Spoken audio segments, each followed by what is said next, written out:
Like, we'll try not to babble too much about them all because this video is gonna end up being like an hour long. Hello, my name is Kay, and this is Fee. And we're really pissed about how the last season of Sabrina ended. So we're gonna bitch about it. Disclaimer: these are all our opinions. You don't have to agree with them. They're all onions. You don't have to agree with them. If you argue with me or get mad at me, I don't care. Honestly, if you want to like constructively talk about things and like have differing opinions and want to explain them, I'm chill with that. I'm not gonna fight y'all though, so here we go. Well, if you do argue with her, I will fight you. Yeah, she will fight you, but I'll try not to let her fight you.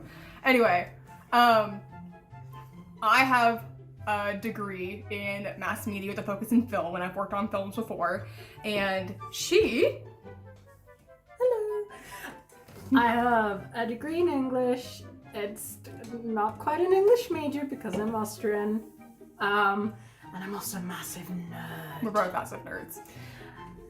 And for context, this is my wife.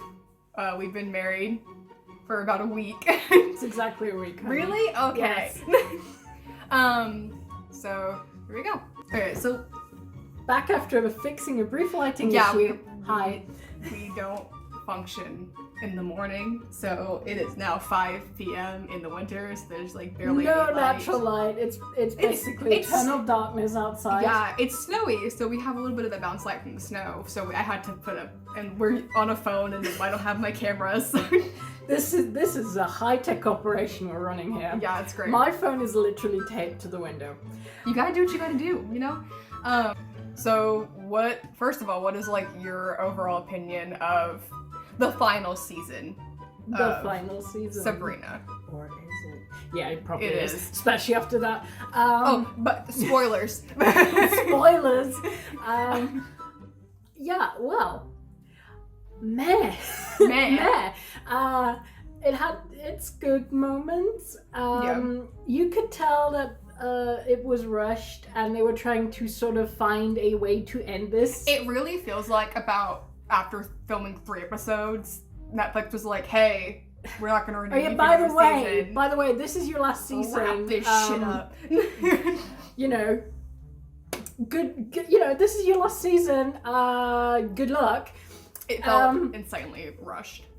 And I think you could also tell that by some of the behind-the-scenes footage that you get via Twitter, but from some of the actors who were like, "What? This is it. This is it." Yeah. We weren't told beforehand, so. I just got this feeling after watching it in the immortal words of James Acaster on Bake Off. Started making it, had a breakdown, bon appetit. So Yeah. It just because in the prior season they set it up to be like the Eldritch Terror is going to be this big thing and they're so dangerous and ooh, it's like big scary spooky Cthulhu. like you're gonna name drop fucking Cthulhu and Eldritch Terrors and Lovecraft and not deliver. Reverend Lovecraft. And it just like seemed like it didn't feel like they expected to have to wrap the show up as quick as they did. Yeah. After the way they introduced the Eldritch Terrors in the prior season. And just in general, the build-up of like all the conflict in the prior season, like Sabrina having to split into Morningstar and Spellman, and like the whole thing with Harvey and like Roz and the whole now Robin being part of the group after the thing with the pagans. Hobgoblin boy. They had all these boy. big things and then they just got reduced to nothing in the final season, and it felt like they had to do that, which is really sad because I really enjoy Sabrina. I've watched the original series when I was a kid and I've read the comics as a kid. I did not. I love Archie comics, and so like it pisses me off. Did you also get that really cringy animated version of Sabrina? Also, so sorry to anyone who grew up loving the animated version. It's just, why pink? Why would they put Sabrina Spellman in pink? But to get back onto the topic, I feel like that both revealed some issues with how they structured the show in general, but also what you mentioned is that they set up so many things in the last season that they clearly were planning on devoting time to in the upcoming seasons, and that then when they found out that this was likely their last season, they tried to rush through all of these storylines and try to get them in, and in doing so didn't really leave room for the overall plot of that season. And if they did actually know this is going to be their last season prior to the ending of like this, then what the fuck were you doing? Then you have no excuse. You could it was ridiculous to the way it ended, and it's a cop-out ending. I feel that like one of the issues that I think that they've always had, but that they managed a lot better in the previous seasons, is finding that balance between dealing with the magical bad thing that has to be vanquished and Sabrina's personal life. Yeah. And in the previous seasons, those two things very naturally fit in together. So with for example, Lucifer being the big antagonist and it being revealed that he's her father. Yeah. And her having to take her rightful place as Queen of Hell, that balanced the supernatural plot with the sort of romantic teen angst plot. And in this season, they were really trying to mesh those together, but it just didn't work very well. And it makes me angry as someone who has I've written script before. I am very into how to devote actual care into writing storylines. They could have meshed this well. There are sections in there and the points that they did in the show where there was an abundance of opportunity to mesh this well into the rest of the story, like the fact that Roz is found out to be a seer and a witch, and she becomes one of the weird sisters. They never talk about it. They never explain. It's sort of like this happens, and there it is, and we're moving on. And they do that with a lot. I think the most egregious example of this in the 4th season was that whole thing with Robin and Theo, and his... First of all, we have this hobgoblin girl who... Did they even give us a name for her? She had a name. Did. I don't care about it. I forgot. Who's clearly jealous, first of all, but also just was like, you're human, he's a fey creature. By the way, also just... And dropping there's a fey realm. There's a fey realm. But also, they just addressed... It was like a 1-minute problem. He's like... Theo's like, I have to break up with you because, you're gonna lose your powers. Also, can we just talk about the fact that his hobgoblin wannabe girlfriend basically just did everything that makes him special are his magical abilities?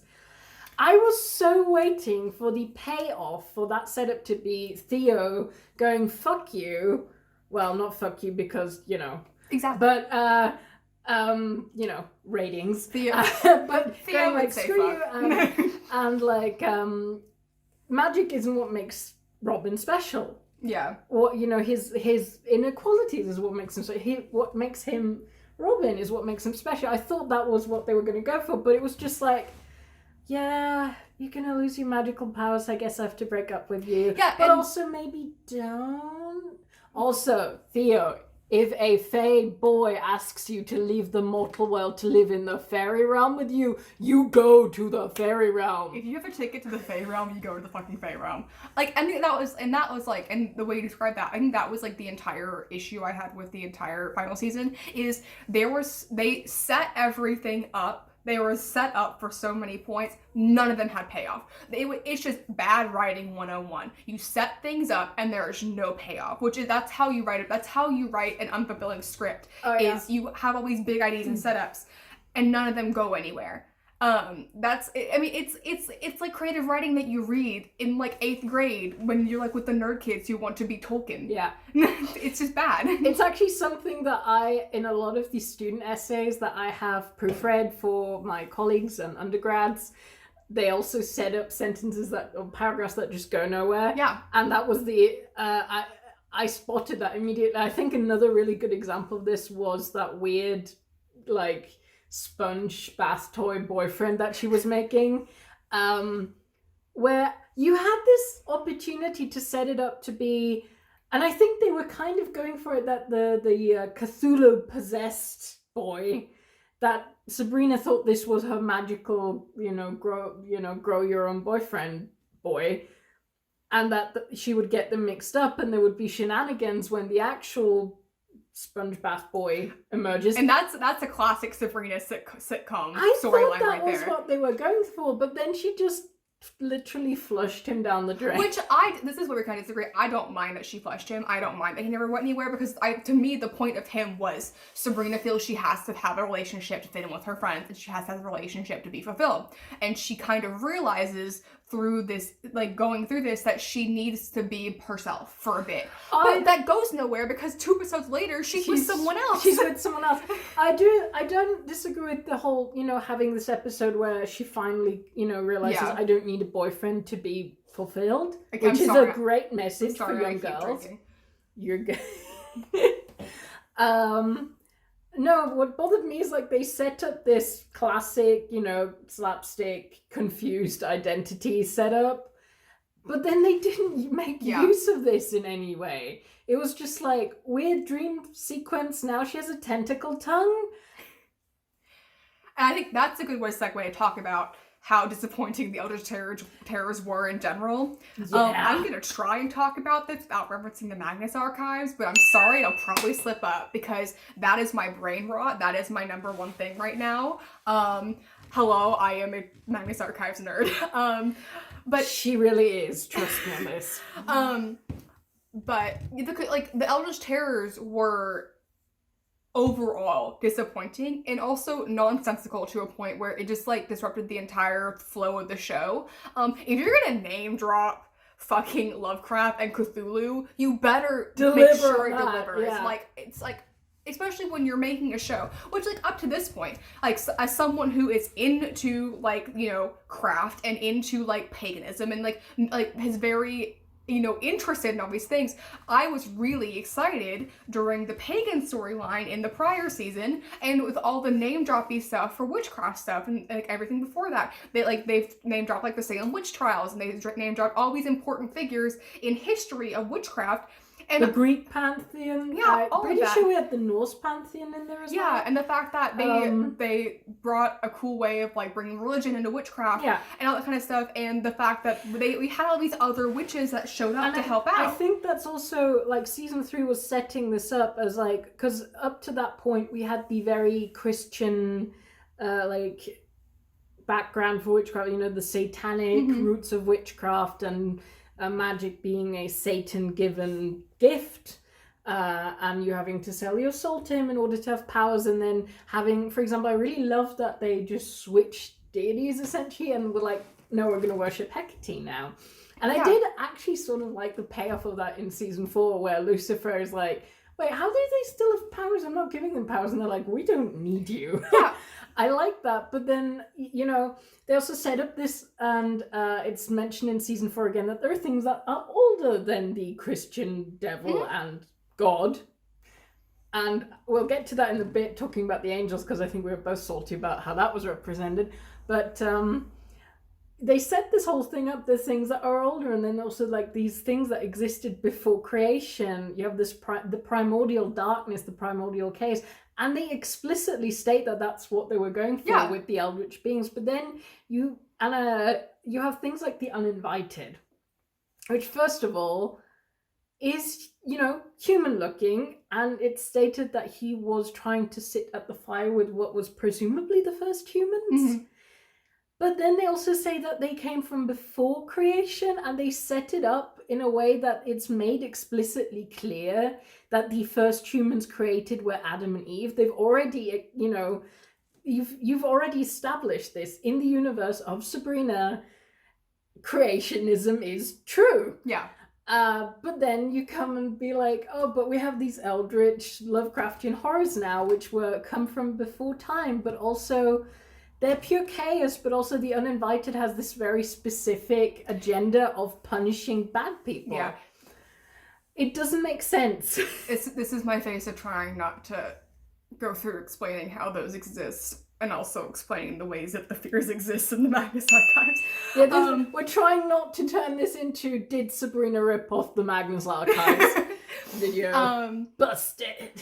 Yeah, and my thing is if you're going to include theology in general, and if you're going to encroach on this thing that is not a mythical thing, people actually practice these things, and it and try and meld different pantheons and different theologies, you have to do your research, and they didn't. Like they did before, I believe, but then they just kind of stopped.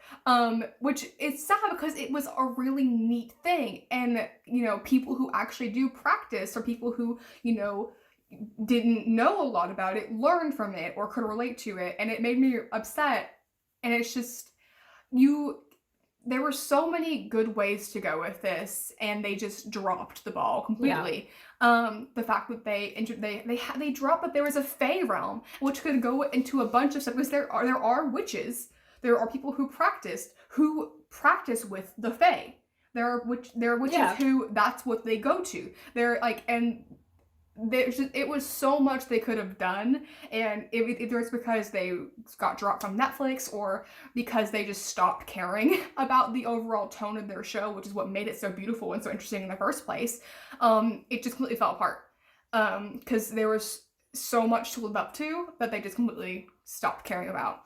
And with the Eldritch Terrors, it was the same thing of like, we already have a substantial knowledge of what Lovecraft wrote, and we are directly referencing what Lovecraft wrote. This is a direct reference to Lovecraft. I mean, even going to the point where the MacGuffin in season 3 was this Cthulhu egg. Yeah. Literal Cthulhu egg. Very obviously a squid-looking thing, and then you also have the weird, I think it was, that was represented by squid. So you do have these references, and I think it was good idea, bad execution, I think. Yeah. And I think a bad execution that was partially due to it being rushed, but also partially it being, I think they just didn't know where to go from there. Yeah. Well, and like, it's sad because they also heavily referenced Dante and Sabrina, and they did that okay. They did pretty well referencing Dante and like tying in, like, you know, Dante's Inferno into Sabrina. They did a really good job of that, and it's just like, what happened? Like, why?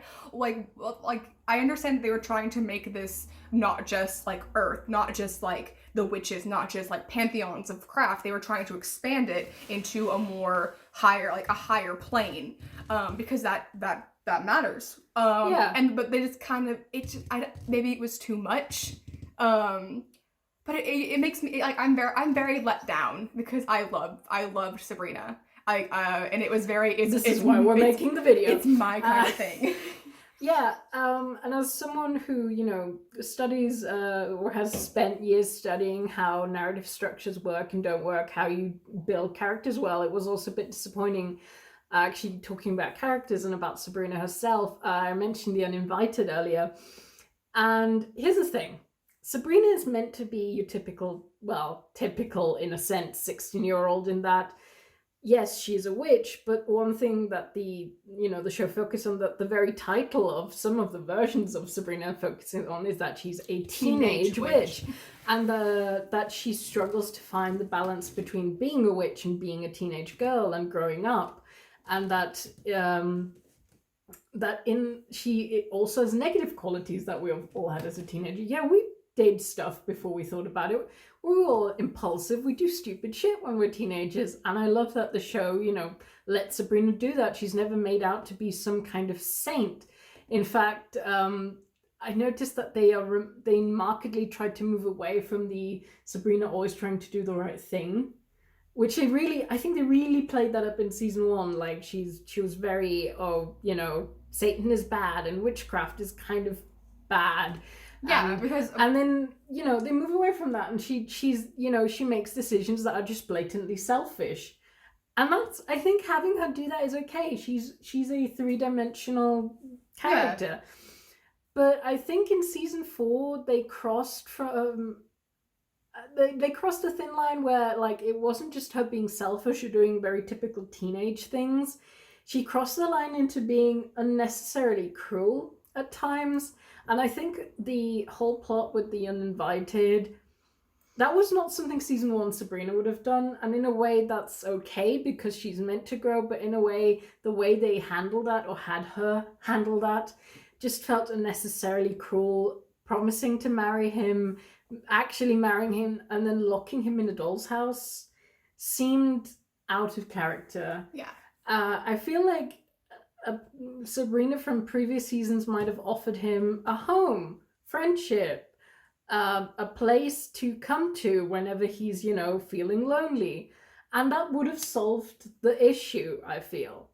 Giving the uninvited a home, that was what he wanted, companionship, but not necessarily romantic companionship. Yeah.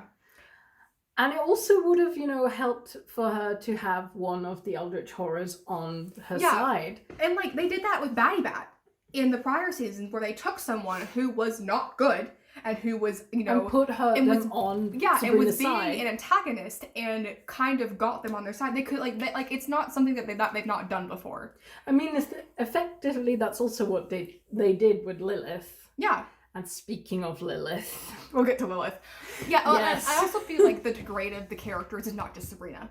I feel like Nick's character also got squished down into one dimension, which sucks. I love Nick. Nick scratches one of my favorite characters in Sabrina. I think he is so interesting and just fun to, like, watch as a character. But they completely smashed his person down to one like dimension. Was like even in that he's a hot boyfriend. Well, that was all he was. The uninvited coming to the wedding, like, they knew that someone was going to come to the wedding without an invitation, and Nick immediately went, "No, go away." Nick has no brain in half of the season. When Nick is Nick and Ambrose are the smartest characters in Sabrina. I think what really epitomizes Nick's role in this series was that one just cut to him in the episode where they're like in Salem Saberhagen's world, where they're in this TV show land. And oh, you're right. And he and they're like, oh, he's the stand-in Harvey, and it just cuts to Nick looking at Sabrina like, and that was it. That was his characterization in season 4. Was just Nick going at Sabrina. Yeah. Puppy dog eyes and wanting to win her back, and in a way also. Why was he apologizing as much as he was? Yes, he did cheat on her, but also he had trauma that she was like ignoring. And as someone, who has been through traumatic things and struggles with mental health, I felt it was a bit insulting how Sabrina was just like, yeah, you had a traumatic experience being the host for my dad, but you're free now, and why aren't you happy? And I'm so glad that at the end of season 3, Nick was like, I can't do this. Yeah. I can't do this. You're you're not helping me deal with this effectively, so we can't be together. Yeah, and I wish they would, and they completely discounted his relationship with Prudence. Because Prudence and Nick got together for a fucking reason. Because Prudence also was having issues with Ambrose. Because of her father. Yeah, I thought it was odd that they played that off, or it's just a sex thing. Yeah, when it's not, because Nick and Prudence blatantly, since season 1, have history. They have an understanding with each other, and it's even talked about more than once in season 1 when Nick and Sabrina, start kind of being a thing. That the reason that Prudence and Nick work is because they have history. They have an understanding of each other. And to have this happy ending for Sabrina come out of nowhere, they just ruined that bond they had, and which could have been even if they would have just done very similar things and had Sabrina and Prudence talk about it, or have Prudence say something about it, or have Prudence and Nick have a conversation about it, that would have solved my issue with it, because it could have been a Prudence and Nick thing, we work together as helpful to each other, but we don't work together as a couple. I don't love you. I love Sabrina, and Prudence being I'm not invested in this relationship, I'm invested in killing my father. Yeah. That would have fixed it. One scene, come on, guys. I thought, that they didn't let Prudence comment on it at all. We didn't even get a look of surprise or anything. Yeah. We didn't get anything. I'm also kind of sad that we never had any closure for Prudence and Ambrose. Same. I remember back when they got together, and was it season 3 or end of season 2? I can't remember. People were really mad about it, about Ambrose getting straight washed. Bisexual people exist. Yes, they do. And I thought they were a really interesting couple, and I would have loved to have seen maybe a scene where, she did get to sort of kill her father in a sense, or at least, make him suffer for eternity, which I guess is equally satisfying. And he did absolutely deserve that. I think we spent half of season 4 just going, can Faustus Blackwood die already? But it just... I would have liked to have maybe seen a scene where maybe she realizes that, like, getting vengeance isn't as fulfilling as she thought it would be. Which is where I'm like, this goes back to the so many things were set up. We had so much setup and no payoff whatsoever. And that's the greatest flaw you can do in writing is set up, no payoff. Because if you have no payoff, your audience is going to be upset.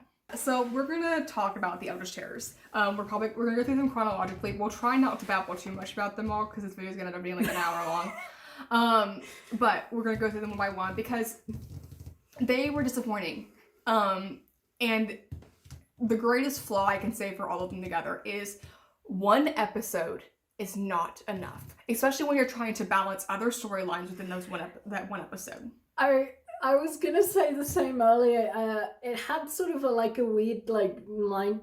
It was like it reminded me of the first season of Supernatural. Yeah, it was doing a monster of the week. Yeah, that was it. It was this. Oh, here's an Eldritch Terror. We've defeated it. Next episode, here's an Eldritch Terror. And Monster of the Week doesn't work on a level like that, like a grand level like that. Monster of the Week works for like vampires, werewolves, windy boy. This worked in like season 1 where they had smaller enemies, but you're not going to defeat like a Cthulhu level threat. Like, see, Lucifer essentially got 2 seasons devoted to him. And this just felt... I mean, obviously you could tell that they were rushed, but maybe make there be less different entities if you're rushed. Yeah. And there's the issue, which also happens in Madness Archives, I'm sorry. Well, in the fandom does this as well. Different, but not different enough. It was the weird and the perversion? The perversion and the weird, which can be portrayed as massively different, but they didn't do it correctly. Like, it's for TMA fans, it's like the Spiral and the Stranger. Like, though they can be very similar, but they're not. They're not the same thing. But if you portray them right, they're not the same thing. They don't come from the same base, like, experience of humanity. They don't come from the same place.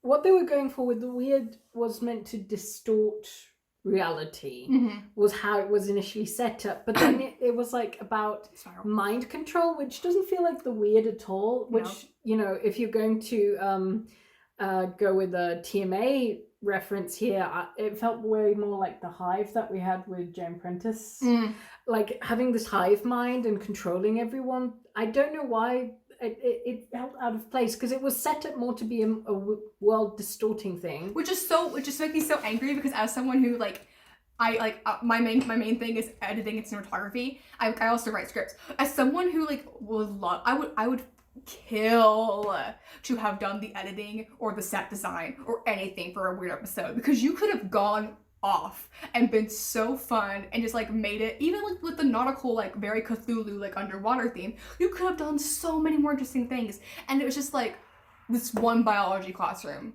with some squid.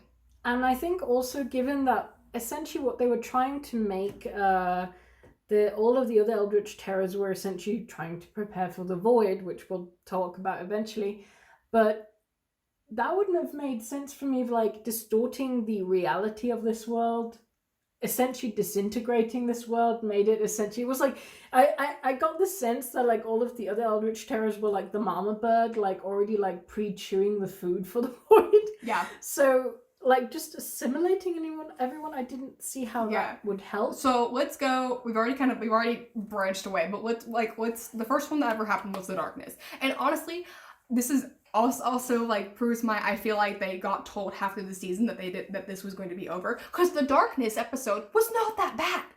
The way they handled the primordial darkness was great. The way they set it up was great. The way they explained it was great. The way that they had Sabrina and the way that I talk really fast. The way they had Sabrina fight it was great. It was the way that they explained it was great. The miners were such a great entity to have this thing descend on To Greenville. reference a very different show, I got big Doctor Who vibes off of that episode. Yeah. Are you my mommy? Are you my mummy? I felt the same, and also that was one Eldritch Terror that I thought was not too human. I mean, you got that with the weird as well, but for example, the uninvited felt too human. Yes. In a way, too something you could like, and I think that's why they could manipulate it as easily, because it was too human. It was more human. The dark didn't really have, it's like, it's just a thing, a sentient darkness, which is terrifying. And it doesn't have, it can't be reasoned with, it can't be argued with, it doesn't really have an agenda apart from consuming everything. And I also really liked that I got the vibe that it was a bit like the Dementors in Harry Potter, in that it takes away every light thing inside you. It darkens not only the world around you but also your insides. I really liked that. And that was one of the ways where they tied in Sabrina's emotional state with the plot really well, because she wasn't doing great. It was so, the having Sabrina Morningstar break down in the darkness because of the things that were being told to her was so good. Like, that was so good. And like having them have to come together to fight it, which were foremost precious the thing of Sabrina cannot exist as separate. Sabrina has to exist as Sabrina. She is one in herself, and she needs both parts of her, which was it was a great way to explain that. And then they just dropped it. They dropped that. Also, I think that was such a good way of setting up what Sabrina's current emotional situation is without having to explicitly say it. Yeah, without having someone info down. And that makes it all the more annoying that she actually goes out and says it in like 2 or 3 episodes thereafter. Like, I'm sad because I don't have a boyfriend. Yeah, because it's the writing in that first couple episodes was fine. Like, it's set up and shown to us, it's shown, not told, show, not which tell. is how you make fucking visual media, is you show, don't tell. It was shown by how she interacted with her friends, and the fact that, Roz and Harvey and Robin and like Theo were basically leaving Sabrina behind, and Nick was gone with Prudence, and she felt alone, and like we didn't need an explanation for why. We knew why. I also like that they made her question whether she'd made the right choice, because yes, they are separate in a way because they've had different experiences, but also that Sabrina Morningstar and Sabrina Spellman are in a way, they are still the same person, and that's, I mean, in the end, what it boiled down to. Yeah, that's what makes the plot what a lot of the plot points were all around in the end. I also think, I mean, I was never angry about them having 2 separate Sabrinas. I know that caused some discourse of, like, there were people who really hated that, and some people really loved that. I never was that mad, because I feel that was set up from the beginning. I think it was like as early as season 1, we got this flashback of Sabrina's not dad, Edward Spellman, holding 2 babies, and one had like hooves. So that, I feel that was always set up that there were going to be 2 Sabrinas. Yeah, it made sense. I don't know. And that was always like the main issue with her, being torn between a human and her witch personalities. So that made sense. I feel that the separation between the 2, or the 2 of them existing and having consequences, could have been tied into the whole Eldritch Terror thing more neatly. Mm-hmm. It made sense that like 2 of them existing at the same time would sort of like hurt reality in a way that made it possible for the Eldritch Terrors to be birthed, because they were birthed in the end of season 3, but then they're just visitors in Reverend Lovecraft's. You need to figure out what your things are, please. Speaking of Reverend Lovecraft, it makes sense that an insane Agatha could be like controlled by him. What was the whole point of Mary Wardwell? I'm gonna talk about this because this comes about because of the darkness, because she gets welcomed into the church, in preparation for the darkness. And Yeah. the way that she comes into the church is they tell her, like, when the darkness comes, don't fight to give into it. And that's how she survives the darkness. Yeah. And so that's kind of like her coming to God moment for this eldritch horror church. But I feel like they had no idea what to do with her. So she was just kind of there. Yeah, she was just kind of there. They were like, oh, Miss Workwell still exists. And she was written as a vessel for Lilith, but then we made her live, so what do we do now? I think that they actually were aware of this because in the episode where Sabrina Morningstar is in this TV world, there's a Mary Wardwell in there, and she sleeps on her sofa, and she's like, doesn't she get a bed? And they're like, no, they never, like, built one for her. Yeah. Because clearly they weren't expecting, her to be around as much. Yeah. She, as Mary Wardwell, didn't have a home in the universe they created. I think returning Mary Wardwell as a character, they were trying to make Lilith, have it, her and Sabrina were meant to be besties, or at least allies at the end of season 2. So she was like, here, as a present, I'm going to give you back Mary Wardwell. Yeah. Who Sabrina, I think, like, once mentions was her favorite teacher. Yeah. But then I feel that could have been that, or that they should have dealt with that in season 3. The whole, they did sort of deal with it. But then the whole season 4 thing didn't make sense. You did have that one moment, and I think it could have made sense tying it in with Faustus Blackwood's storyline, because his whole storyline is him, he should learn to drink his respect women juice, but he just doesn't. And that's what, causes all of his downfalls, is that he underestimates women. Yeah. And there was that one odd moment where, was it with the Weird? I think it was with the Weird, where the Weird was not having Faustus Blackwood's shit at all. Not very receptive to his whole, I am your prophet talk. And Mary Wardwell just came in and was like, your weirdness, the girl you're looking for, she's actually a student at my school. I can get you in. You can pretend to be an exchange student. Yeah. I remember Faustus, like, giving her a look at that point.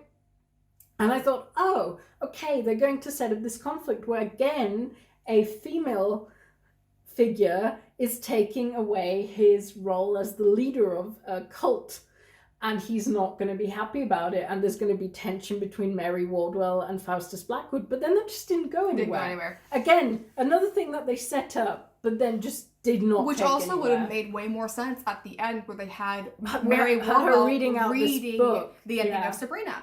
Which, first of all, if you're gonna have that should have been set up from episode 1. Yeah. Period.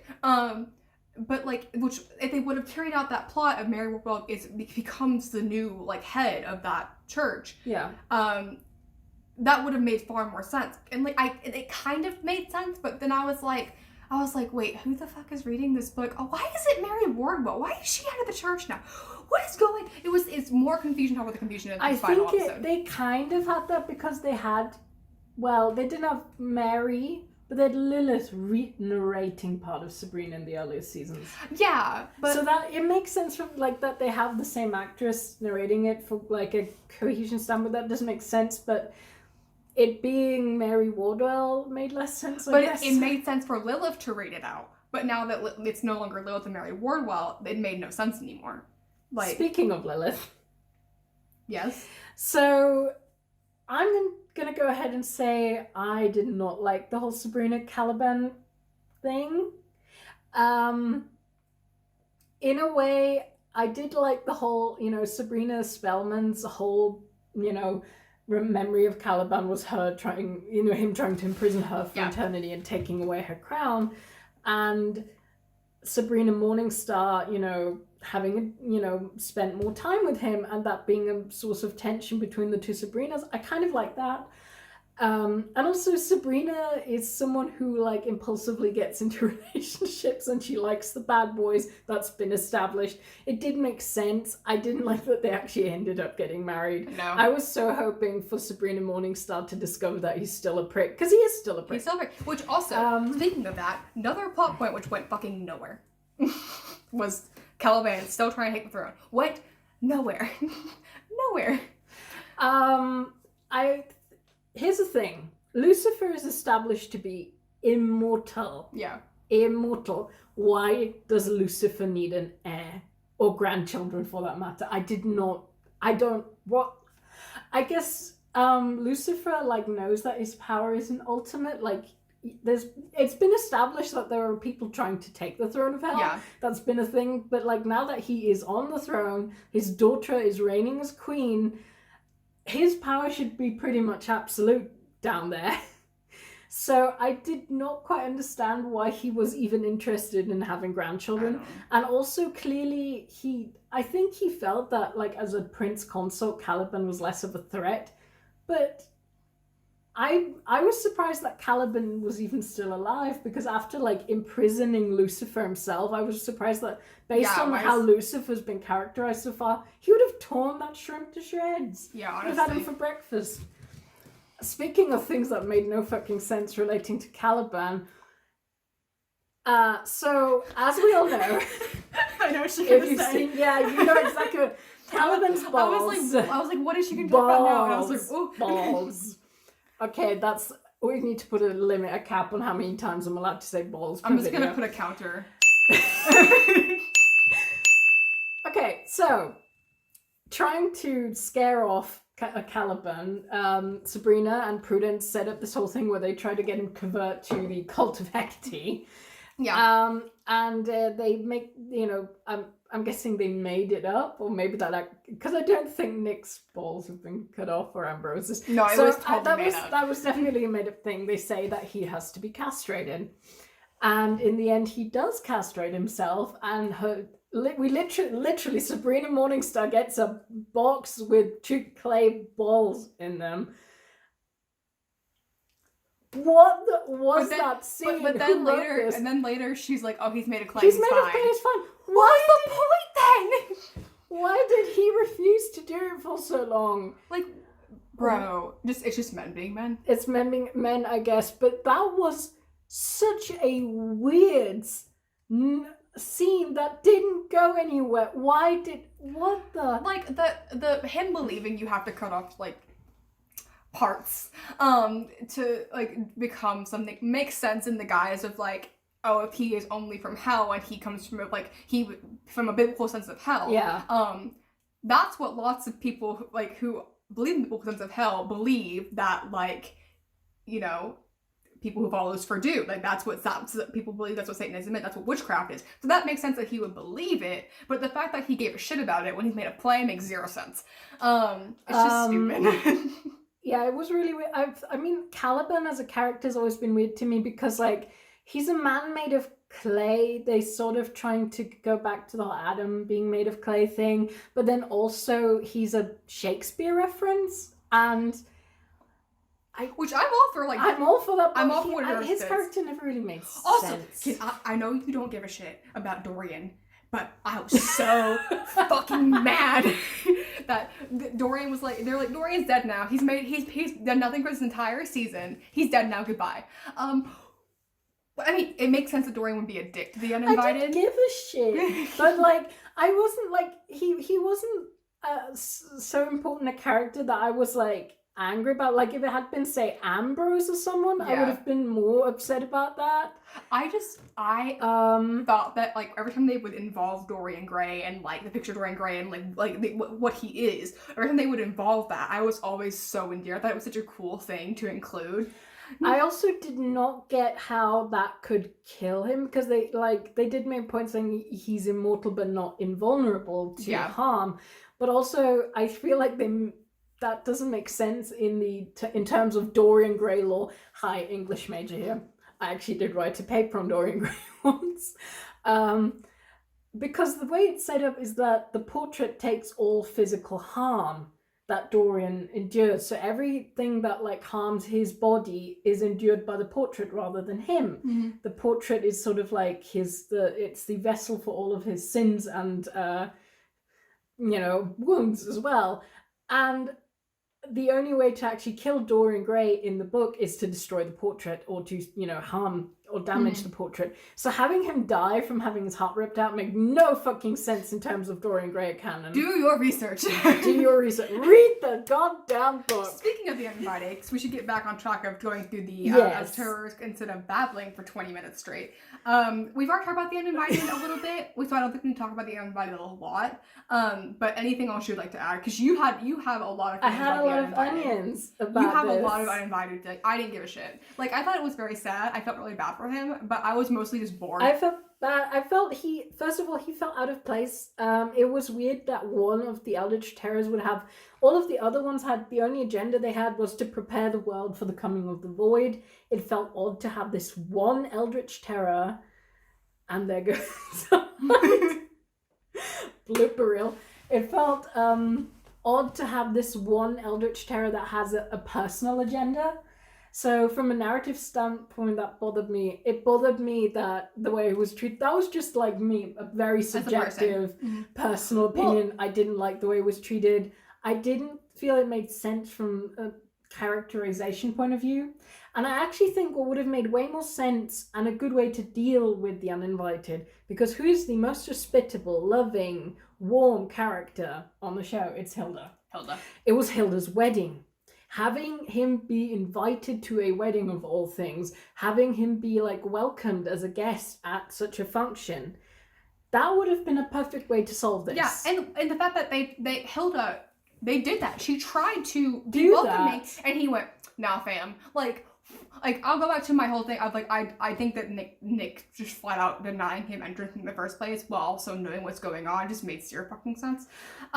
Also, the one thing that I like found with the Uninvited is putting a tongue into the Uninvited and making him be able to speak, which is what Faustus did. Yeah, completely destroyed part of what the Uninvited was. The Uninvited is, it is the burden put on humanity of humanity's, forming into people who have biases and people who, can be hateful and unloving. And it's I think, the point of the Uninvited is you are supposed to welcome them into your home no matter what. I think that the Uninvited, in a way, going back to your TMA comparisons, I think they felt way more stranger than the weird or the perverse ever did, because essentially he represents mankind's fear of the unknown. He's like the representation of xenophobia. Yeah. He is, he represents, our distrust of strangers. Yeah. And as such, I thought, having Hilda welcoming him in, that made me way more, blooper reel. That made way more sense than having Sabrina marry and then immediately dump him, because he seeks being welcome, but not necessarily, having a companion, like one set companion. He just wants to be welcomed by the hearth, as he put it. Yeah. Also, yes, it was another point on they made Nick's stupid list because he'd been explicitly been told some weirdo was going to show up possibly who would not have an invite. And the excuse was, well, we know what they look like. He doesn't look like that anymore. Nick Scratch has a brain, okay? Well, like he. If you're not sure how the dude that you're looking out for is going to look, you are going to let anyone in just in case. And the fact that, like, the reason for why they were going to turn on people and, like, that the catalyst for why that could happen first was the fucking incubus, like, the sex demon. They've dealt with higher beings than a sex demon. Come on now. Yeah. Like, one, also, why did they even have to leave in the first place? And two, also, another thing that just, like, got resolved with nothing at all. It was just, like, a plot point to be a plot point and then just got, like, yeeted out of existence. See, Here, I was wondering when she said, you know, those Damascus steel chains that were holding the Dr. Cerberus's sex demon at bay, they're not going to survive a wedding night. Like, that's not going to be enough to hold him. That made me wonder if, like, they were trying to insinuate that up to getting married, they were, like, not going all the way. Yeah. That's what I was wondering. Because, like, it's been blatantly stated that Hilda up to Dr. Cerberus was a virgin. Yeah. Like, that's been made very clear. So I was wondering if that's what they were trying to insinuate with that. No, there's a fanfic. Now there's a fanfic. Get on it, AO3. I'm sure it already exists. Yes, Hilda deserves all the love, and her and Dr. Cerberus were the best parts of season 4. Part, and Hilda at the uninvited thing, like Hilda being like, I'm the bride, I make the rules, I invite you to my wedding. That made sense. That made so much sense. And then the writers, they wrote that, and they probably were like, oh, this is a good little thing that Hilda says. This is sweet. And then they went, oh wait, we do this. There's not the rest of the episode. Nah, fam. I feel like they were trying to tie it in with trying to include, you know, Sabrina Morningstar, and also they needed an excuse for the other Sabrina to be there, and Lucifer to have his little meltdown and call her his fake daughter, which made no sense whatsoever. And then also, you know, to play up whole Sabrina's "Oh, I'm lonely" thing, and also her, you know, she makes bad choices when she's not emotionally stable thing, which again makes sense, but it was badly handled, I felt, and the uninvited as a character did not make sense. I feel like they humanized him too much, and that started, you know, having something represent our fear of the unknown.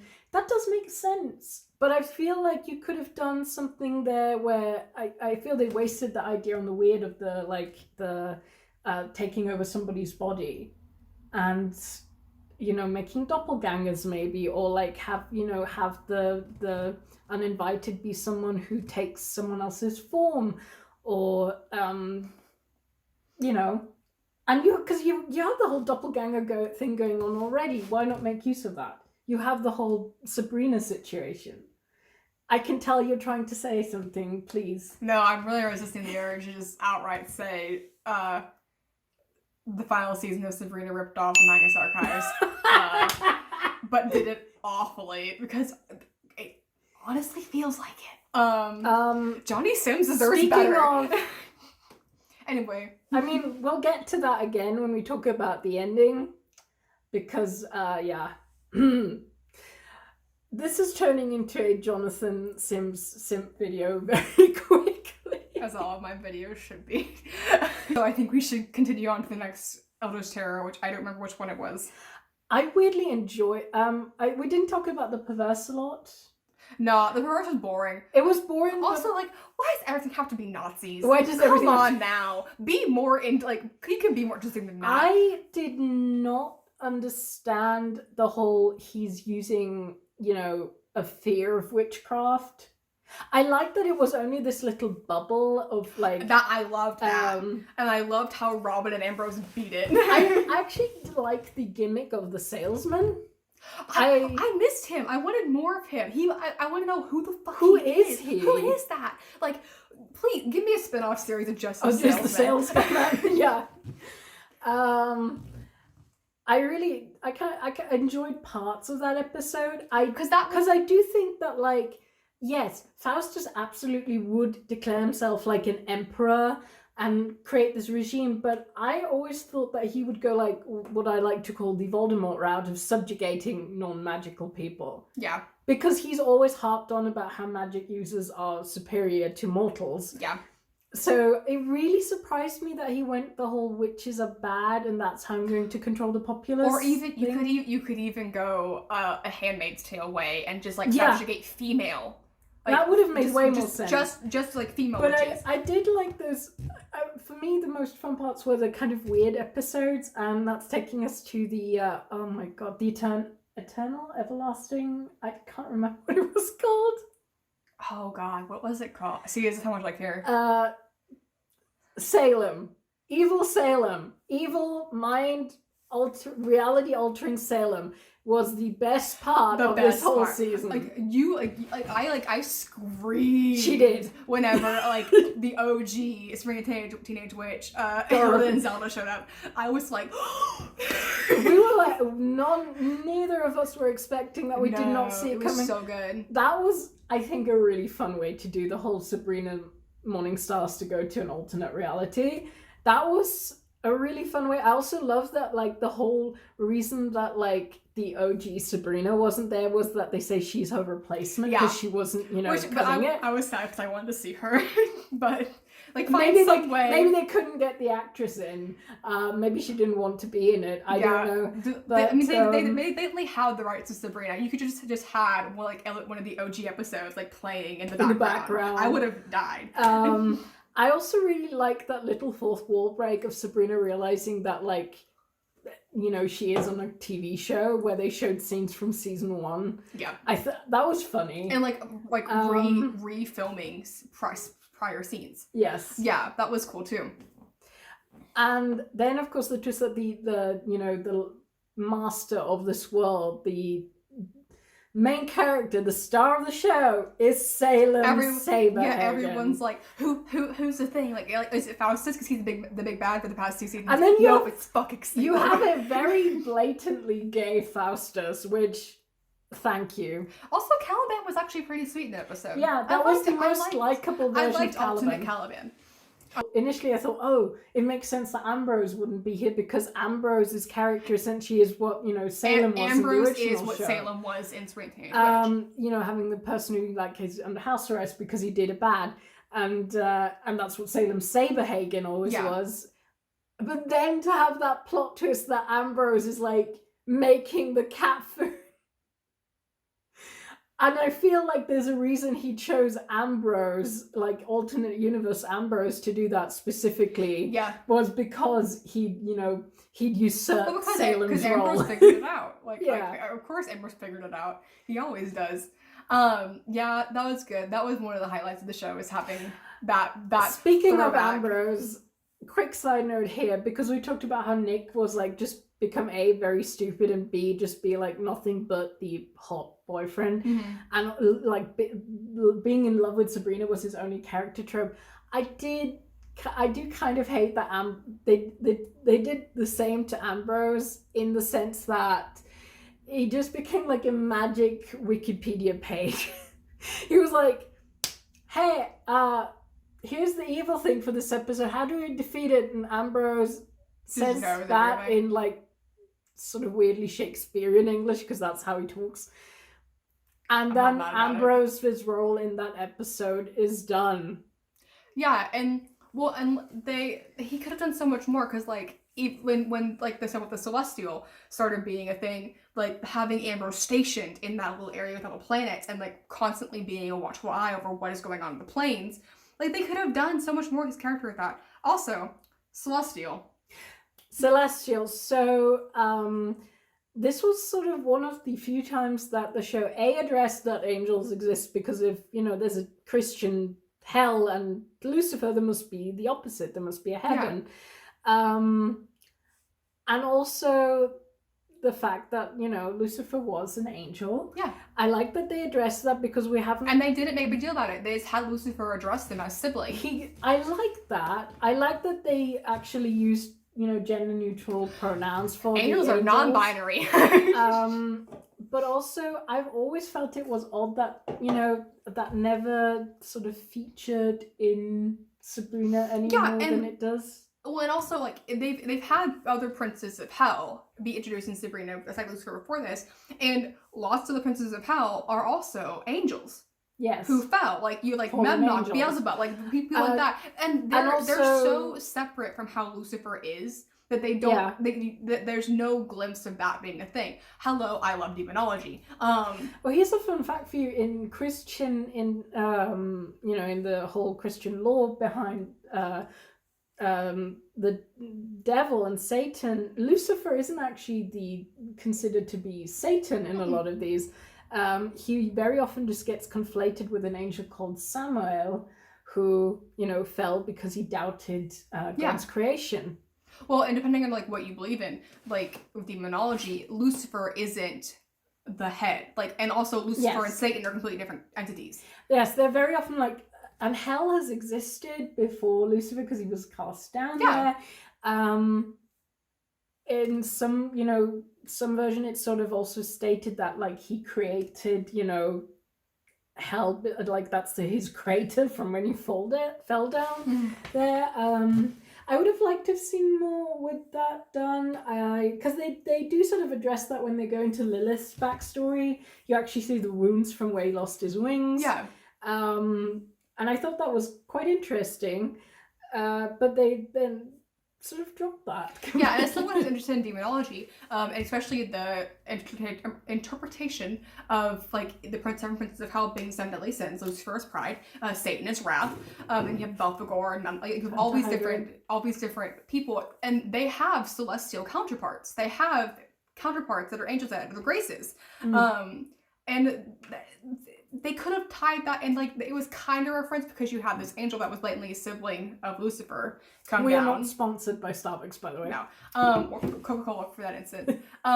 You had this angel come by who was, visibly trying to Although if you do want to sponsor us. Who would retain balance in the planes. Like, there was so much you could have done. I really did. It was as someone who loves demonology, I was just like, I want more, please. I thought that it was quite interesting with this idea of order, because that's something that's bugged me. Again, talking about something that isn't Sabrina, I always thought that was weird in Good Omens, that they have this whole, and I think this is a thing that's odd with Christianity, that on the one hand, you need evil in order for there to be good, because if there is no evil, how do you know what good is? Yeah. And that's how the fall of man came about, is that they know the difference between good and evil. But then on the other hand, it's also always this thing that like there's going to be a final doomsday battle, and in the end good is supposed to win. Just saying God's plan doesn't make sense. And it's but I'm so sorry. Christians don't come for us. Anyone who's offended right now. Also, it doesn't make that much sense, because like it is addressed that hell, the place of the damned, is place of punishment. It's not created by the devil. No, it is created by God. Off with the God talk. I don't want to get too much into that, even though there is heavy talk about religion in this show. Overall, the celestial thing was another example of them just introducing something, throwing it at us, and then not doing anything with it. And it was visibly like the angel. Yeah. I forgot which angel it was. I don't think they even said it was just a... No, they had a name. But I don't remember it. Metaton. It was Metaton. Who's meant to be the voice of God. Yeah. Yeah. But they even said that what this angel is wanting is not actually in that time what it was actually going on. And so there was like lying, or like this angel wasn't actually the angel. This angel, I was confused. I mean, in Christian law, Metaton is sort of, yes, an angel, and he's also the voice of God. Metaton is actually someone who, he mentioned he used to be called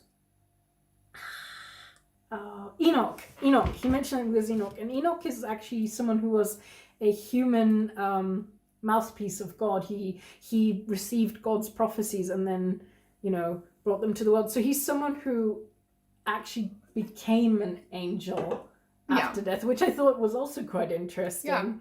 Yeah. In a sense, that makes him, I guess, in a sense, a counterpart to Lilith, who's, the first sort of demoness. Yeah.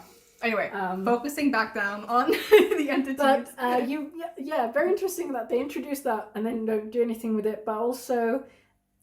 It makes sense that they would be there for Sabrina, like, essentially everything's coming for Sabrina. But, the two Sabrinas being there was something that was effing up reality, and that's where they wanted to fix it. I thought it was all that heaven as a whole seemed largely, unbothered by the whole, all of reality is ending thing, because that must have, does that not include them too? You had the same issue with Lucifer. Lucifer was kind of only just vaguely bothered by the whole. Well, I talked about this kind of with the Fae. The Fae is like this realm is going to be destroyed by this. We're going to our realm. So it kind of explained that of like the realms were not highly affected up to that point, except for Earth. And because of Sabrina and Morningstar, they brought hell into it. But then when the Celestial comes in, Celestial is all. It is all the realms. So it was kind of like, we don't think this is going to involve us, but then it does actually involve us, so now we're screwed. And I guess we skipped some entities, I think, but maybe that's just like proof that they weren't interesting enough to be talked about. Sure we did. I don't know. I think we kind of skipped over the weird, but the weird is boring. The weird only, I thought it was really odd. The weird only comes back to be used as an oxygen mask, which I thought was both stupid and hilarious. It was and the weird also did start the whole idea of like, Sabrina has to be touched by all these different things. And that's where we get into finale territory. With the Void. The Void. First of all, I loved how they portrayed the Void. The room with the Void. Really, it was very modern art gallery, and I really enjoyed that. I also like that we saw the Void as like this little prop piece that not real Caliban was building. Yeah.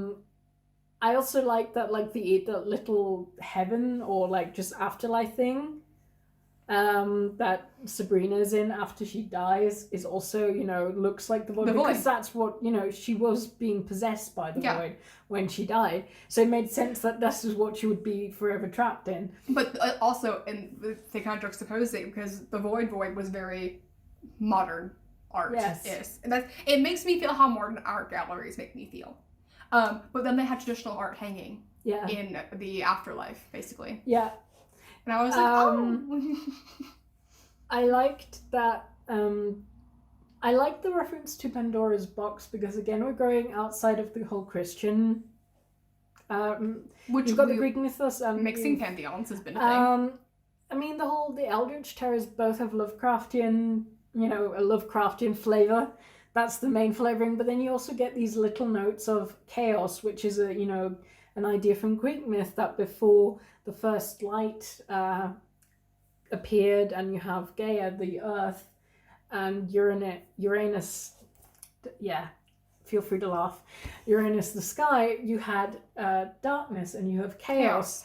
And from this is born everything, and to that everything shall return one day. Yeah. I think they were also trying to reference that with the Void a little, and with the dark. I love mixing and that's theology. why I really did like this idea that they brought in, Pandora's box, which, all the terrors of mankind were originally released from Pandora's box, and I like the idea of them all being returned to it at some point. I like that that's what they used as the MacGuffin to which it made sense, because from Pandora's box came things like lies and wrath and fear and like dishonesty, like that, like that's where that came from. And so it makes sense that's where it shall return. And I thought, oh, it's not going to work, and that like they're going to have to find another way. But then in the end, would actually, the way they it ends up not working is because they don't trust Sabrina to do it, and they tried to save her, and the whole like last two episodes are a mess in general, I feel. Yeah. But that was one part where, it was a mess, and also they were way too chill with, killing her body and leaving it in there and just using the other body as a vessel. Especially since they did, they'd made this whole big thing about how they're two separate Sabrinas. Which also went nowhere. Ambrose had this big thing of like the two separate Sabrinas, like if they're like together for too long, like it'll destroy the earth, and yes, that is true that they were used as like the catalyst for the Celestial becoming an issue, but like it was just like nothing happened with it, and then everything happened with it all of a sudden. Like they just pull a Doctor Who with the crack in time thing. It's not that hard. Come on, I mean, literally. Yes, I think here's the thing. I always felt that like the splitting of the Sabrinas, one of them assuming, her place as the Queen of Hell and the other one going back to living life, you know, in Greendale, was meant to be this final note, the final chapter of the whole Lucifer arc. Yeah. And also the end of Sabrina's turmoil between being torn between being a mortal and being a witch. Yeah. Because she gets to have it both ways in the end. And she can, she knows that she is the Queen of Hell while also being just Sabrina Spellman. At the same time, Lucifer gets what he wants. It was also a good way of getting Lucifer off her back. Yeah. And I thought that was a really fun way of tying this up, and it also was very cheeky and very like not allowed. Sabrina like bending the rules of magic to get her own thing. That was a very Sabrina thing to do. And I thought that in order to make a season 4 work, I mean, it's really hard to not address this. But I think the option is, if you're going to address it, do it better or don't address it at all. Do better. Yes. That's really, really helpful for me to say. Do better. I'm not going to tell you how, but just do better. But it was either, tied in differently or don't tie it in at all. Because you can't just have it in there and then not have it go anywhere. You can't set it up and have no payoff. Yes, you need, and I feel I think some ways of integrating that plot were good. I did like the whole having, and I think if they'd had more time and knew that they were going to have another season, they would have devoted more time to it. I did like the whole one Sabrina not liking the choices the other Sabrina makes. Yes. I did like the whole, you're getting married to Caliban? Like, Caliban? Really? I like that. I also liked Morningstar getting mistaken as Spellman by Nick and having Nick do this proclamation to her. And then Morningstar being like, so I'm the wrong one, but I think she'll forgive you. You should go tell her that. And basically meddling back. Yes. Yeah. But which like Sabrina Morningstar seems to be, my computer's dying. Sabrina Morningstar is painted to be and seems to be the more level-headed of the two. I feel like if you were going to make it an either or thing, like one of them has to go or they need to merge, I felt either you could have solved it in they can't be separate, they always, be the same, and that's a thing that she just can't, run away from. She can't have it both ways. Yeah. Because that was like a big point. Or like she's, she can find a way to balance being both, which is where the merging would have made more sense, or, one of them has to die. And like, I think it would have been interesting to have it be like that in the end Sabrina realizes she's always been this one thing. Because then it would tie into the whole overarching plot of Sabrina struggling between her mortal identity and her Queen of Hell identity. Yeah. And this is also where I think it would have made more sense if like they had the whole thing with the Returning Dead. So you have Edward Spellman come out. That's the one we missed. I think it would have been really great if, because a lot of Sabrina's struggles come from the fact that she's half mortal. Yeah. And that's the also, whole point. The dead father has always been put as this like shining beacon that she has to live up to, this super duper warlock that she's meant to follow in the footsteps of. And a lot of, especially in season 1, you have like his Akron that Badibat was in, or, that she tries to be her father's daughter. And I think it's I think it was actually quite good that we had this moment of him being like, you're not my daughter though, because first of all, we're not blood related, and also I didn't raise you. And again, that's also a thing that I think gets, was swept on the rug way too much. I liked it. I think it was handled wrong. It was handled wrong. I did like the whole, like, her realizing that she doesn't owe anything to the ghost of Edward Spellman, or to her mother for that matter. And I think that the best solution would have been that, like, one of the Sabrinas survives and she's like, realizes, it doesn't matter if I'm a Spellman or a Morningstar, I'm Sabrina. Yeah, because that was kind of the point of the first season, like, yes, of Sabrina figuring out who the hell she is. And they just kind of like, were like, And whatever. I think, like, having that moment of disillusionment with her, you know, the one father figure, and then also maybe, you know, rejecting the other father figure, which is Lucifer, would have had, you know, her realizing she doesn't need them to figure out who she is and what she wants in life.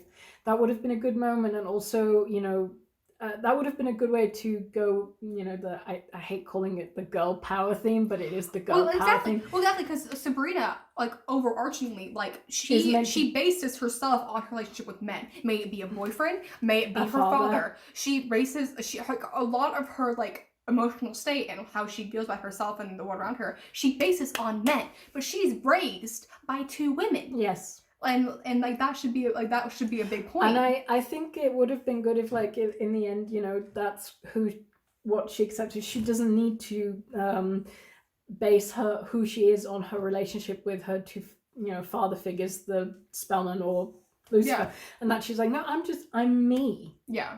And Nick Scratch almost was a way to, like, lead her into that, because Nick liked her for who she was. That's for sure. And also, I would have loved to have seen that whole relationship explored more with Hilda and Zelda, because they, again, another thing they address and then never talk about again. We have that really interesting moment in the episode with the Dark, where it's addressed that one of Zelda's fears is Sabrina not seeing her as a mother and not loving her as much as she loves Hilda. And that's an issue that's been kind of addressed with Zelda and Sabrina before, but they never really found, like, a solution to that. Yeah. There was never, like, any sort of closure in that relationship. And that also probably, like, exploring those facts more would have made the ending so much. I mean, I cried regardless.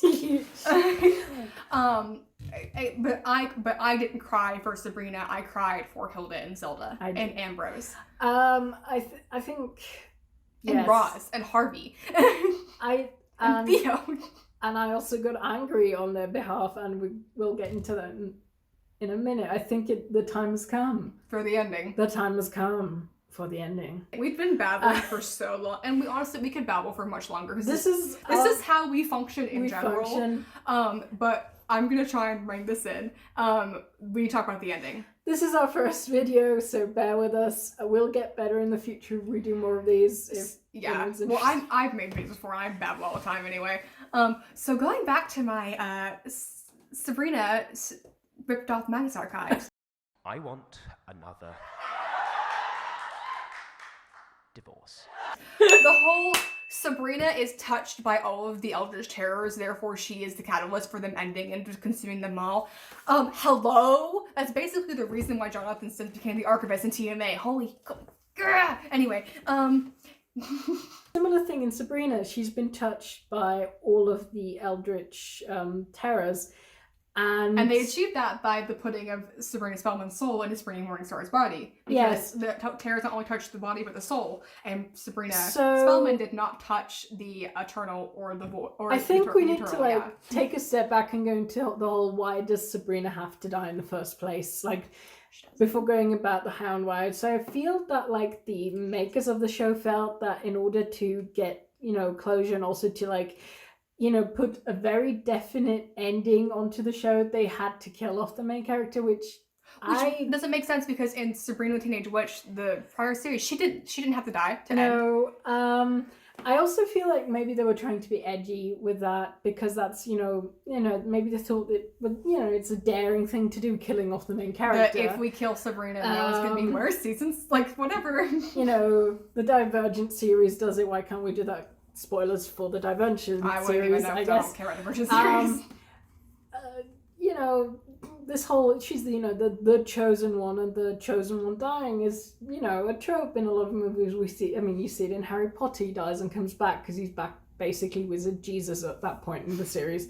Spoilers for Harry Potter, although it's 2021. If it's 2020 and you need spoiler warning for Harry Potter, who the But fuck I know somebody's going to be angry at me if I don't say spoiler warning for Harry Potter. So I'm saying it regardless. I'll just put a title at the beginning. This video has spoilers for the Magnus Archives Harry Potter Divergent. Yeah, I I'm not mad at them choosing to let Sabrina die. I am mad how they justify it. She didn't have to become a martyr. The whole martyr thing. Here's where it makes sense. Would have made the reason they, said she bleeds to death because Hecate didn't. Save It was her. so. First of all, the first thing that doesn't yeah. make sense. They have this whole thing set up where they're chanting to Hecate, but Hecate doesn't. Answer. Either chooses not to save her or can't save her. It's never really stated. Or maybe Sabrina chose to die. That's sort of like she lets go. There's this whole moment of her letting go. Yeah. And I think that it would have made more sense for her to have this realization is if she realizes she's been touched by all of the eldritch powers, and as long as she lives, there's always going to be a way for them to get back into the world. Yeah. Because they made a whole point of showing that even when you cut an eldritch being out of her, quite literally, as Ambrose did with the weird, it still leaves a mark. Yeah. It's still there. It never really fully leaves. And she's been, we went through this prior to making the video. We've established she's been touched by all of them. She married the uninvited, so that's as touched as you get. She had the weird inside of her. She went wish, into primordial darkness. She went into the primordial darkness. She made a wish with the imp of the perverse to end Faustus's wish. Help me with the returned. Oh yeah, she talked to her father. Yeah, and also she talked to her father, and she had like an actual confrontation with him. Yeah, and she was in the Battle of the Bands. And she was in the Battle of the Bands. Yeah. Which I loved, by the way. So she, double touched with the return. She and she has the void literally inside her, and she is in Sabrina Morningstar's body, which was inside the everlasting, eternal, the Salem entity is what I'm going to call it. OG Sabrina. So she's been touched by all of these, and that's where I think it would have made sense to like hinge her having to die on that fact, is that she's been touched by all the entities. She's been, she is a link between the Eldritch Terrors. Don't give Johnny Sims any ideas, please. Okay, we've had this conversation that again, we will make a video on the Magnus Archives probably when it ends. Or maybe we'll do a speculation video. It'll be a 45-minute video of me crying on It screen. will be. Or we might do speculation we do before, but we have speculated that maybe the main character, also named Jonathan Sims, might have to die for that very reason, that he's been touched by the entities. Don't give Johnny Sims ideas. And I said, it would have made more sense for Sabrina to die if they'd established that was the reason why she has to die, because she's a physical link between the Eldritch Terrors and their world.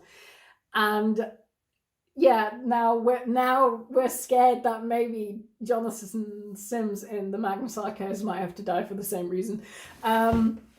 But yes, it would have made more sense, I feel like and that's sort of why she had to die, is because she had the void inside her.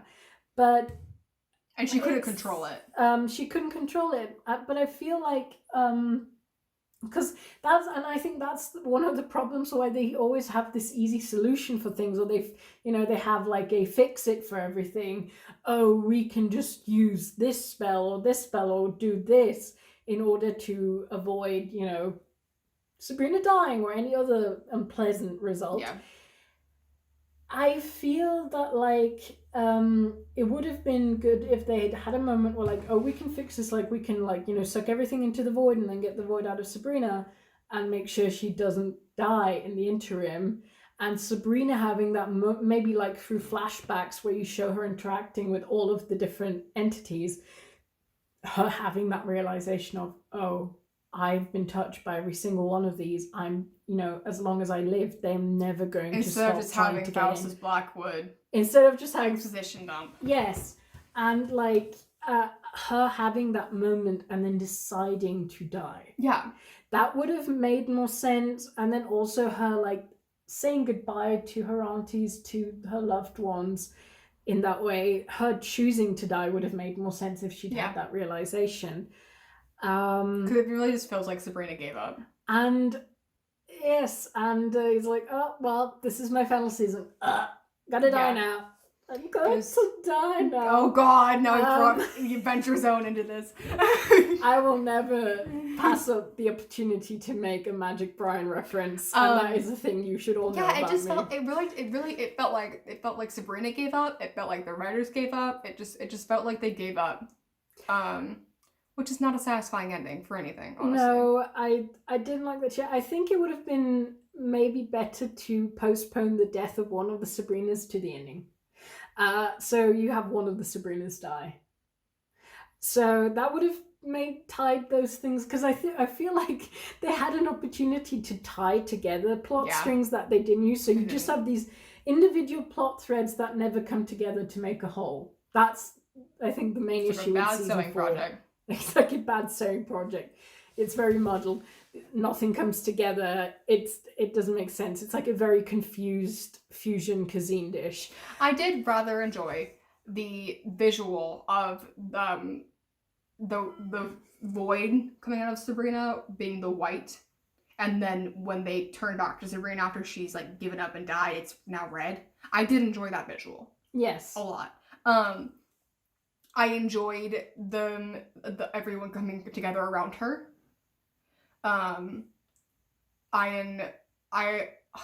It would have, they didn't have time, but it would have been so interesting to actually have seen what was going on inside the void with Nick.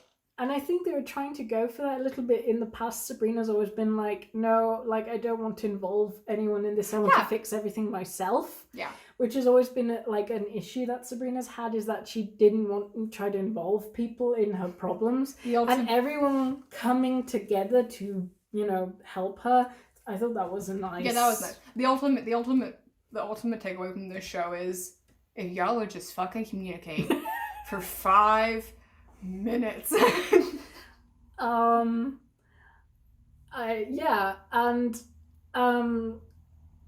I think some of it was done quite well.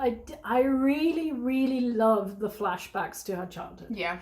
I think that also drove home the whole, she was never like Lucifer's daughter or Edward Spellman's daughter. She was always Hilda and Zelda's daughter. Which is also, like, that's a thing throughout all of Sabrina renditions of, like, you know, she has this tie to her parents, because anyone who's lost a parent does. But coming to the fact of, like, you know, she yes, these are her parents and they're who bore her, and she is so much like them, but she was raised by Hilda and Zelda. And she's ultimately their child. Yes. Much more than she was ever, you know, Edward's, or what's her mom's name? Her mom stopped being just like a thing after like season 2. Yeah, like she was much more that than she was ever like her, you know, her human parents' child or Lucifer's child, or she was always Hilda's and Zelda's child. And showing that in that way by showing all of her birthdays, her past birth, showing her as a baby with Hilda and Zelda, it was a really good way to like stab us in the gut. Yeah. That was beautifully done, and I would have liked to have seen that done with all the characters. I didn't like that the only like little closure scene before the afterlife scene with Nick that we get is Hilda and Zelda in the academy in front of the statue of Sabrina, which is now Sabrina. No, there's both of them. They're both statues. Okay, yeah. I noticed they actually had they showed that shot of like Hecate's statue. I didn't pay attention. Honestly. Yeah, at that point you were like, I was like, I'm done. I was crying. And I was angry.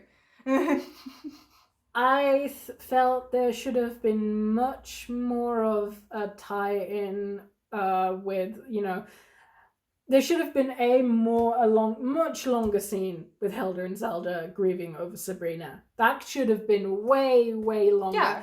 And I think this is also where they could have addressed the whole, you know, maybe Zelda like feeling like, you know, maybe feeling bad. Like, I feel like I never was like a good parent to her. Like, I feel I was too strict with her and I regret this. Or like I wasn't strong enough to save her. Or like, and Hilda having a shut up, you did your best and she loved you. You know she loved you moment. I also, and they didn't address it, they addressed it in season 1, they mentioned that if a witch dies, so does her familiar. So I hate that I have to live with the knowledge that Salem's gonna die. Thank you, Sabrina. Yep. For making me live with the knowledge that not only is Sabrina dead, but her cat's gonna die. I would have liked to have seen Roz, Theo, and Harvey deal with the aftermath. Especially with the fact that now that Roz is a witch. Yes. Roz is now, and also Roz is now a weird sister, which is never talked about. I feel like Agatha has brought back from insanity to reform the weird sisters and have this group of seers, like, and they never address it. Like, Roz's life has now forever changed. I really like that, like, they Dorcas got a proper farewell. I love Dorcas. I like that, like, Prudence, we saw Prudence in her weird sister's dress again in that moment. Because in a way, she wasn't only just saying goodbye to Dorcas, she was also saying goodbye to a different version of herself. Yeah. Because Dorcas was, like, still very attached to the whole weird sisters, the way they were in season 1. And Prudence had moved away from that more. Mm-hmm. She'd become a very different person in the interim. I also think it would have been nice to maybe see Mambo Marie again when Sabrina died.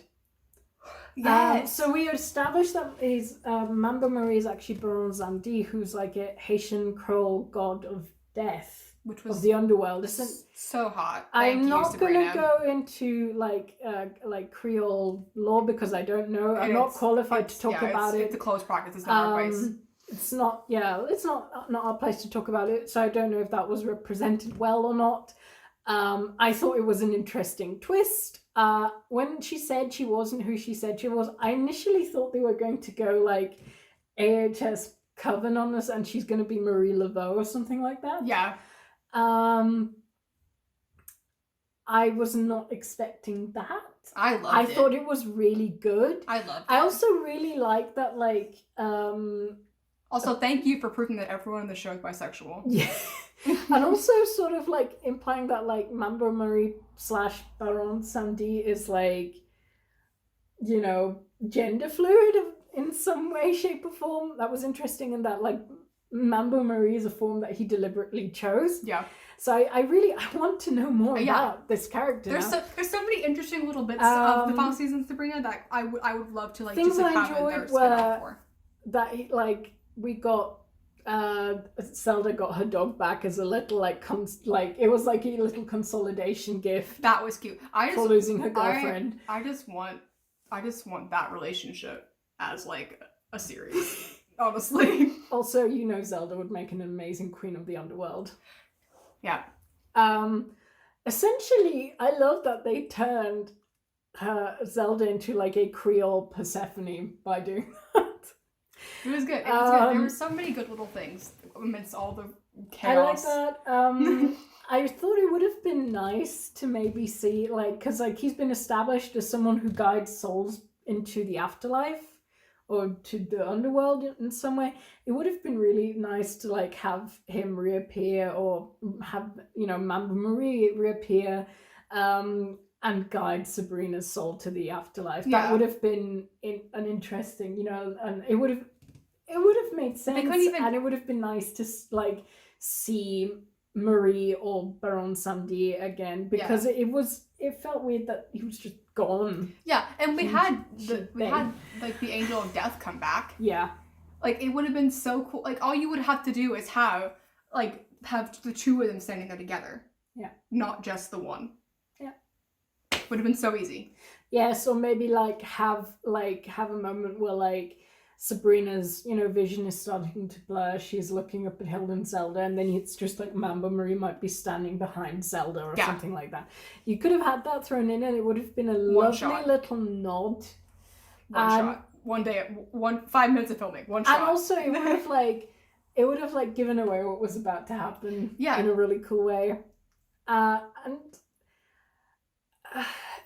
Because I feel they were trying to have like all of the main cast together at the end, so that it felt weird that she wasn't there because she was and it criminally underused. It would have made sense for her to be there. Yes, it was just I would have liked to have seen Theo and Roz and Harvey deal with the aftermath of Sabrina being dead. I felt it was really weird and very, just not good storytelling that we didn't get any closure for them. They were just gone. The series just ended. Excited. It just ended. We got the closure for Nick. That's all we got. And I'm guessing there's going to be a lot of people who are going to be incensed about Nick killing himself. Because he blatantly did. He may say Yes. that this one thing happened. No, Nick Scratch blatantly committed suicide to be with Sabrina. End of story. Yeah. And you know he would. I'm pretty sure it was meant to be read as such. Yeah. Like, yes. he would say, and like, because Sabrina's reaction, blatantly, she was like, she knew. Oh yeah, I'm pretty sure that was like made to be very explicit. I'm not mad about that. That seems like something you would do. No, it doesn't. It seems exactly like it's yeah. Because Nick has said, Nick flat said that he and Sabrina are endgame. Yes. Nick he said it in so many words. Literally, so it makes a lot of sense for Nick to be like, there's nothing for me on this I feel they world. could have avoided the like weird, uncomfortable, oh, he killed himself to be with her thing if they'd maybe had him, die in battle or something. And it would have been so easy in that season too, because like there were so many opportunities for people to die. It would have made sense if like he ended up beefing it beforehand. I think they could have maybe avoided any controversy because they're gonna get people who's gonna. As someone who is very, very, very aggressive about like properly showing mental illness and that kind of thing and suicide, I'm okay with how they did it.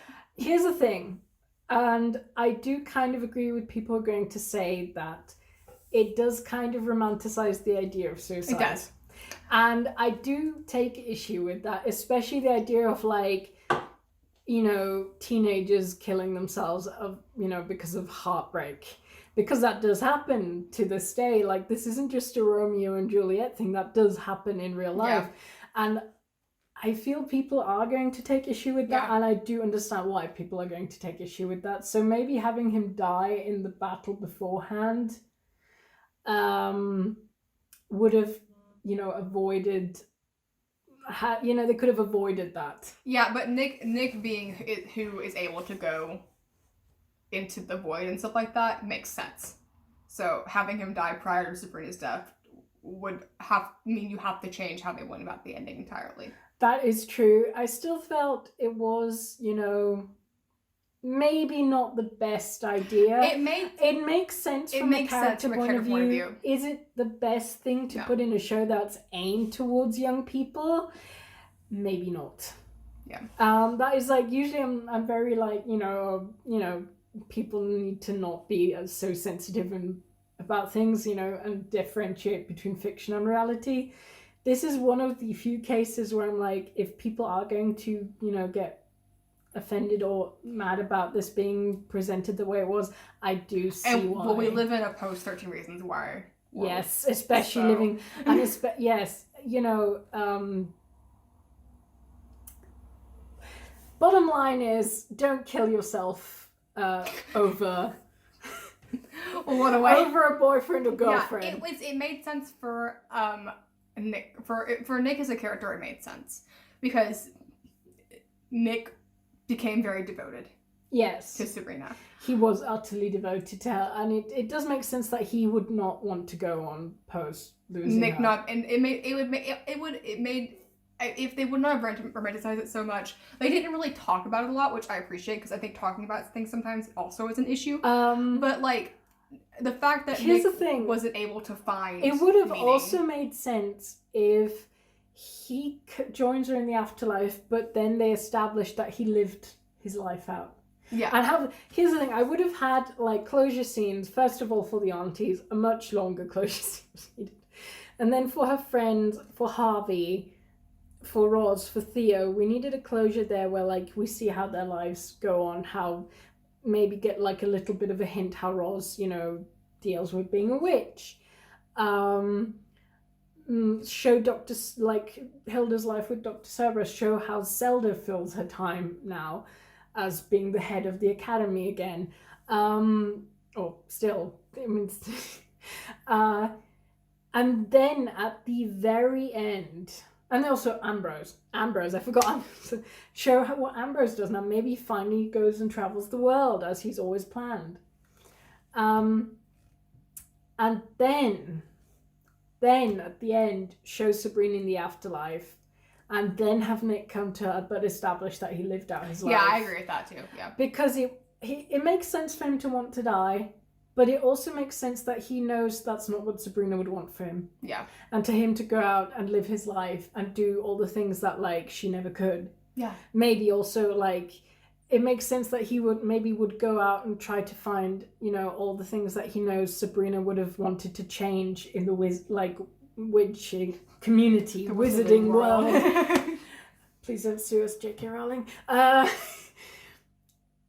You know, I think it would have also made sense for him to go out and, you know, find injustices in the world that she would have been angry about and fix them. Or just keep Lucifer in check. Or keeping Lucifer in check, or like, you know, fighting for what he knew that Sabrina believed in. Because that was another part of Nick's storyline, was that he started out as an arrogant prick who also thought that, like, witches were superior to mortals.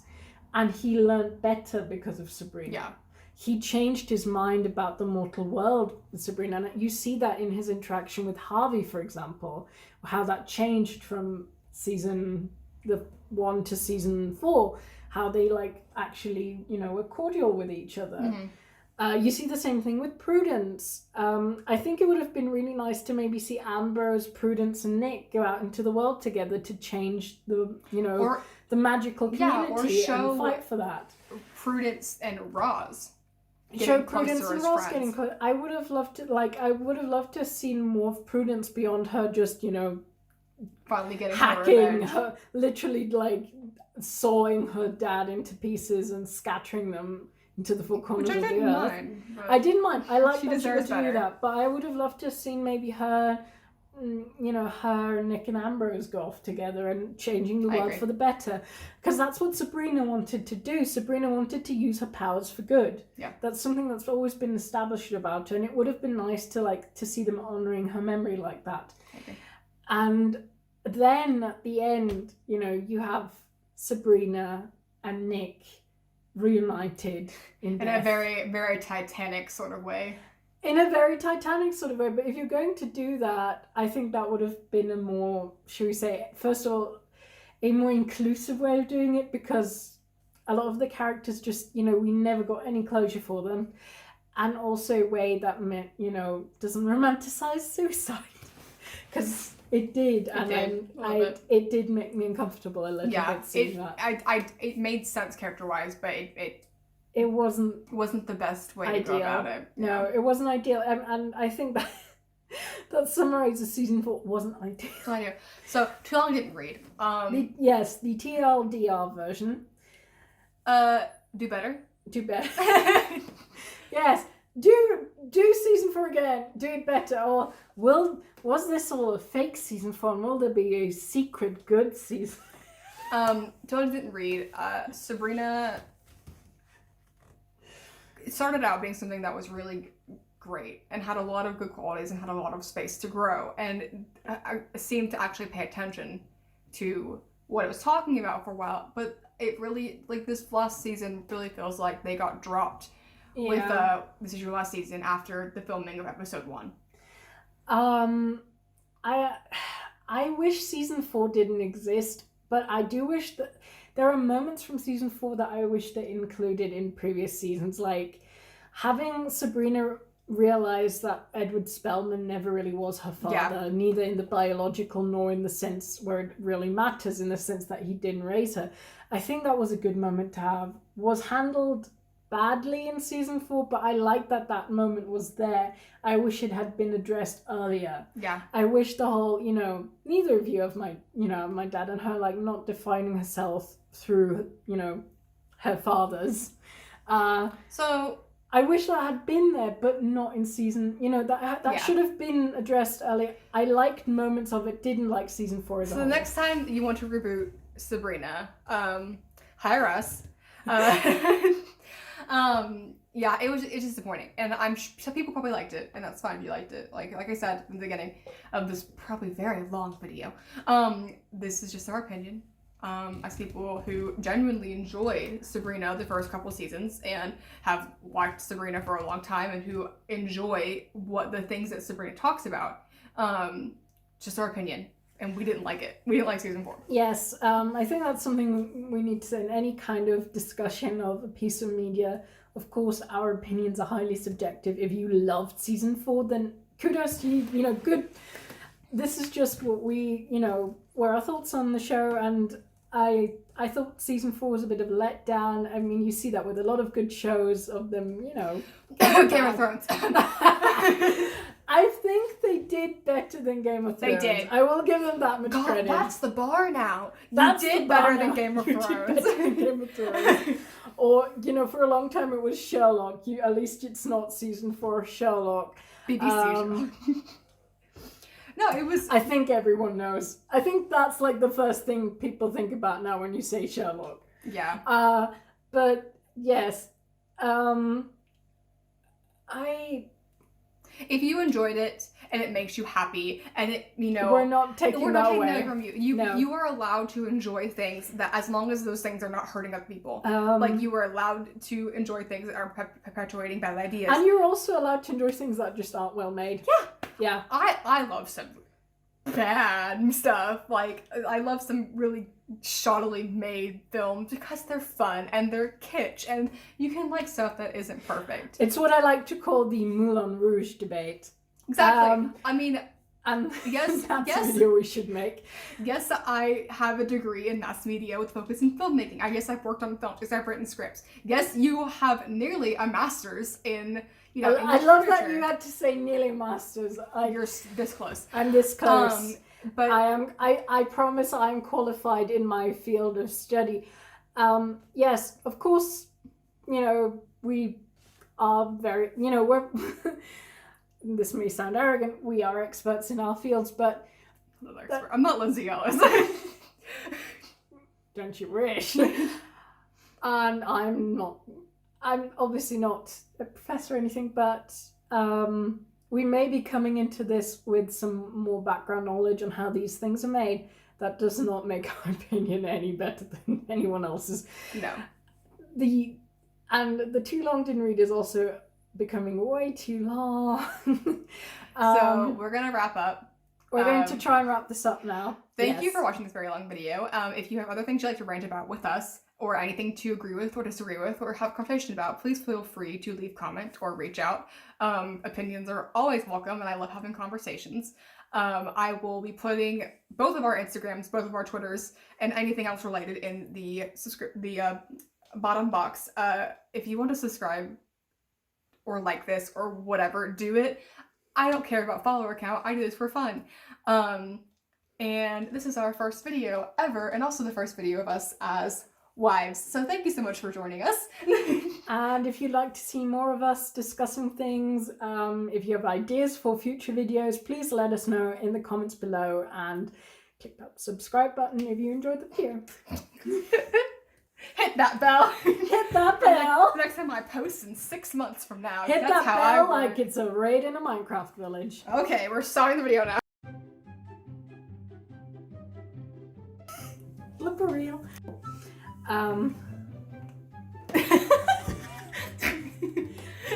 He had a different name. Every time you before. say Minotaur, I think of Undertale. I don't know what's up. What the fuck are you doing? I guess I should start talking. Half your audience is going to be upset. Oh yeah. End of story. So, write better. Have Salem saber hanging. Hey Wow. It's okay. Anyway, getting off the everlasting cat. The everlasting